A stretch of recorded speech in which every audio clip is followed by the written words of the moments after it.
Destiny 2's upcoming expansion, The Edge of Fate, launches at an uncertain time in the long lifespan of Destiny 2.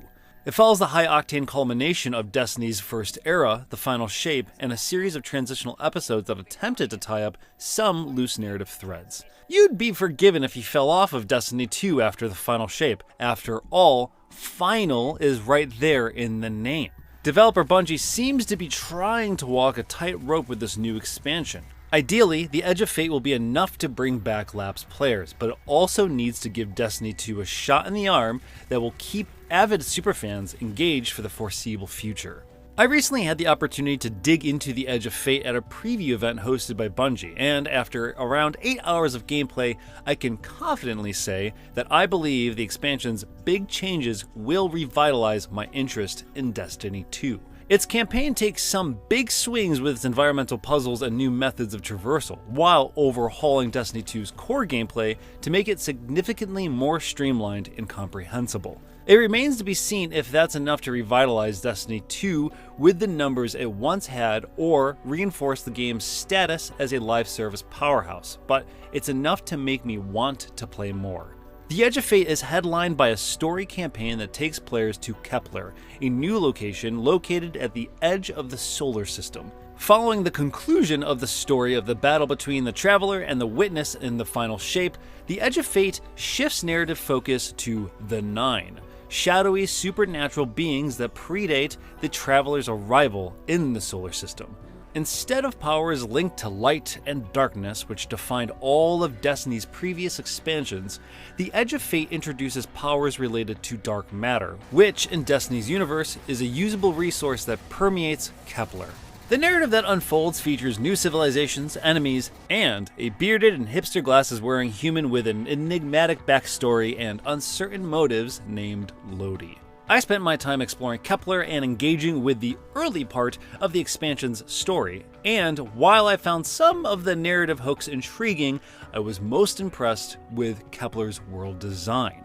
The remote planetoid is distinct from Destiny 2's other locations. The dark matter appears as yellow-orange fungal growths that cover many of the surfaces, serving as organic ornamentation for red canyons and purple-green tunnels. The place is not completely alien though. Human architecture, vehicles, and objects are strewn throughout the world, bringing an eerie sense of familiarity to an otherwise foreign place. One of the most impactful scenes in the expansion comes right at the beginning of the opening mission, when you gaze out from a vista at a skybox dominated by a colossal aircraft carrier. The dark matter diffused throughout Kepler powers the new abilities that you acquire throughout the campaign. In contrast to how Destiny's subclasses and associated skills have traditionally focused on combat, Kepler's destination abilities, meaning they are only usable while on Kepler, are geared toward navigating environments and finding secrets. While platforming and light puzzle solving have always appeared in Destiny campaigns, The Edge of Fate leans more into environmental puzzles than previous expansions, drawing directly on Bungie's past experience with dungeons and raids. As such, the new abilities all provide ways of moving through or manipulating levels.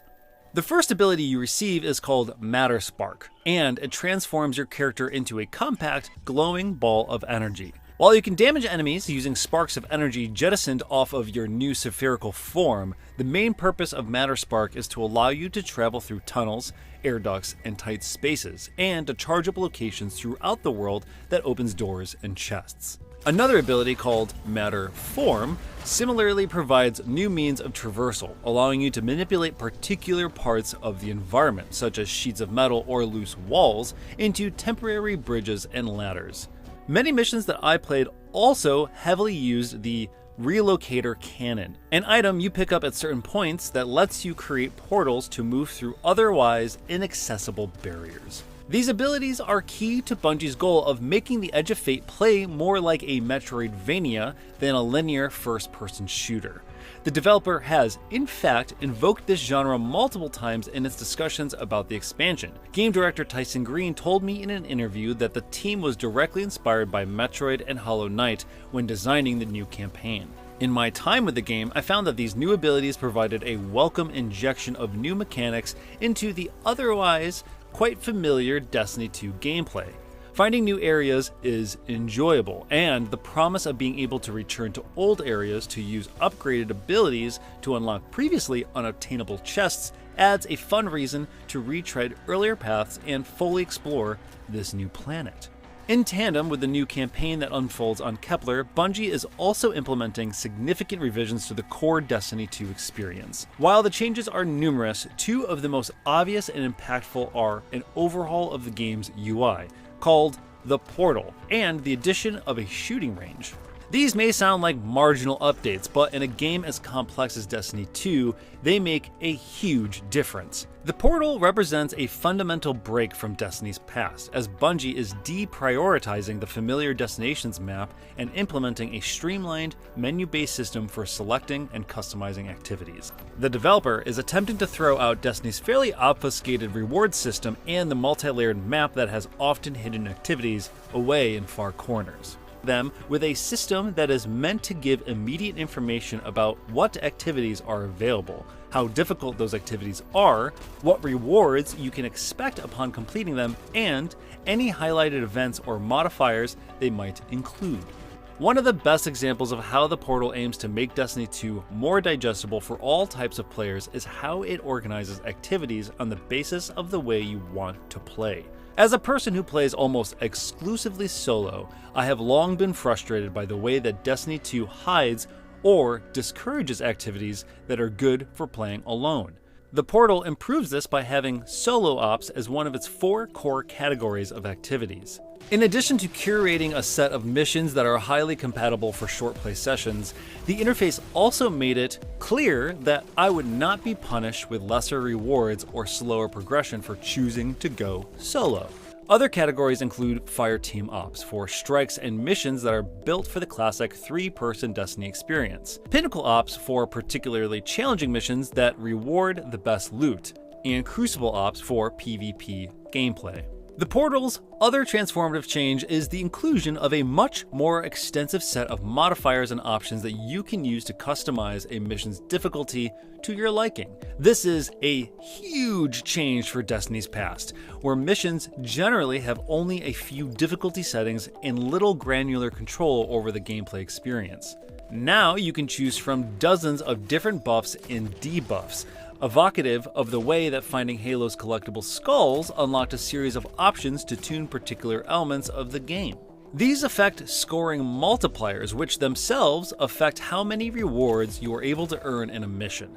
In addition to allowing high-level players to create extreme challenges, it also lets you, for example, tune things to make a mission easier to complete in less time. I found the Portal genuinely transformative to the Destiny 2 gameplay loop.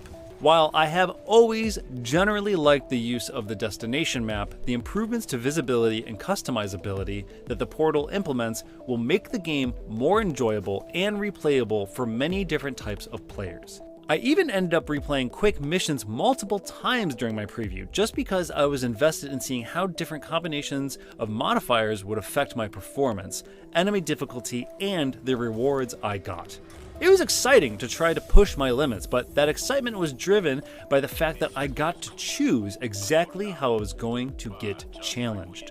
The other big change to the core Destiny 2 gameplay, the addition of a shooting range, is designed to benefit both beginner and expert players. Destiny 2's gear and stat system is extraordinarily complex, combining both intrinsic weapon and armor perks, user-selected mods, and upgrade mechanics. This has resulted in high-level play increasingly oriented around build crafting or the creation of combinations of gear and mods that are most suited to particular tasks. However, this process is more involved than, say, creating a loadout in Call of Duty.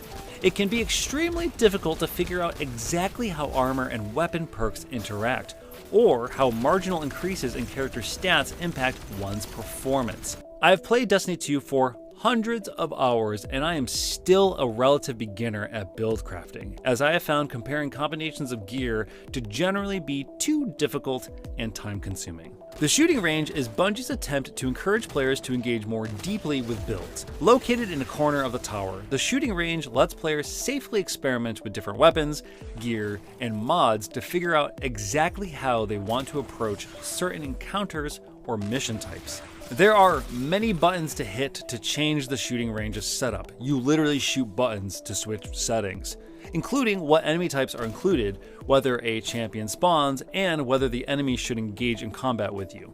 There is even a big scoreboard that tells you exactly how much damage per second you have put on a target. It is a stat nerd's dream, but it is also a profoundly useful way of learning Destiny 2's more involved mechanics. Even in the short time I spent at the range, I found myself quickly picking up on gear complexities that I hadn't been willing to engage with in the past. I was able to carefully investigate how the perks on the new exotic weapons worked, and I figured out how to match certain mods to significantly increase my combat effectiveness. There are dozens more additions and tweaks that Bungie is implementing with the Edge of Fate, including a simplification of the armor and power systems that I generally found to make my gameplay experience more enjoyable. However, it is still unclear if Bungie has done enough to bring back the lapsed Destiny players who have fallen off at some point over the game's long history, or to entice new players who have never touched the game before. Destiny is a daunting game in many ways, and despite the Edge of Fate attempting to initiate a new, more welcoming phase, there is a lot of narrative and mechanical intricacy that has accumulated over the years. Bungie has to find a way to simultaneously signal that it's a good time to rejoin the Destiny community, while also giving its committed players both continuity and new treasures to chase. In the absence of a truly clean break in the form of a new sequel, I don't think this challenge is getting any easier. And I'm not sure Kepler, the portal, and the shooting range will fully solve it. Despite all of that, I am optimistic about the swings that Bungie is taking with the expansion, especially those that overhaul the core game. You're likely to find me spending too much time fiddling with weapon mods at the shooting range when the Edge of Fate launches on July 15th.